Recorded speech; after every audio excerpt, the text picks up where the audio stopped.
ৰাইজ বলক যাওঁ পূজা চাবলৈ।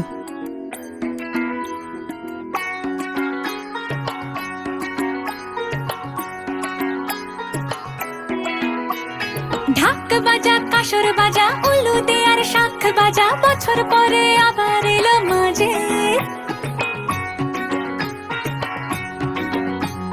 পুজো পুজো